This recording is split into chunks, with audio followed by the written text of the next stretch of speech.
Hi, not that kind of Christian here again.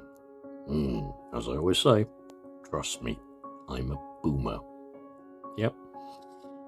What I've noticed on a lot of fundamentalist Christian preaching channels, let's just show you the man again, because this is the guy I tend to watch most days to see the stuff he comes out with, because it's quite outrageous. But just quick shot of him. I'm going to keep this brief, right?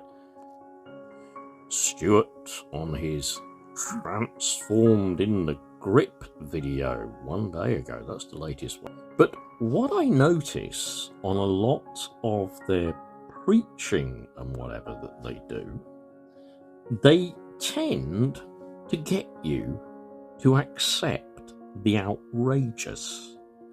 Something no normal thinking human being would do, and they've got a technique by which they do this. I'm just going to use the time to read something about that technique. I think I've seen Stuart using it as well. They start by saying something extreme. Hold on a sec, I've got to just get something up on my screen. Well, I'm going to have to do this mostly from memory, so let's make it fairly quick and put a little quote in at the end, okay? What I call this is a technique called argument from extremes. When people want you to get you to accept something totally extreme, completely irrational, what they'll often do is they'll say a really extreme statement or give a really extreme quote first. A classic one in pastors and in a lot of the evangelical fundamentalist Christian churches is to going on about the verse saying, it would be better for you to chop off your right hand than spend eternity in hell for the sin you keep committing, or drop their glasses down, or say to pluck out your eye and go one-eyed into hell, rather than to continue to commit this sin and not to go to heaven. And then they'll get a laugh out of saying something like that.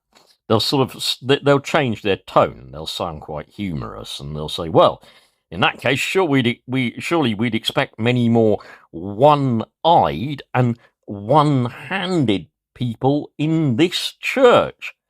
Ha, ha, ha.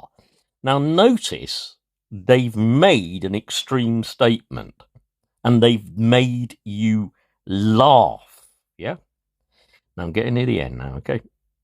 Then what they'll do later in the same sermon, let's say secretly they have been trying to preach against being gay and all this lot, and secretly they want this outlawed. Yeah, they want the sodomy laws back on the statute books. They want to recriminalize being gay. Yeah. And then later, they'll start with something like, well, in Leviticus, it says, for a man to lie with a man as with a woman and whatever. God said no. Yeah. Jesus said no. That is a terrible, terrible sin. And people will go to hell for that sin. In fact, in the Old Testament, it says that if found guilty of that, they should be stoned to death. And then they'll go on to say, well, look, it's not so bad if we introduce the sodomy laws and whatever, is it? Yeah? I mean, we're actually trying to get people to stop doing that. And maybe if they go to prison for doing that, well, perhaps they'll change their ways. And perhaps by putting them in prison and punishing them on this earth, they change, and then God doesn't send them to hell. See what they do? It's called, I don't know what the Latin term is for it, but it's literally translates as argument from extreme. Please continue to share the videos.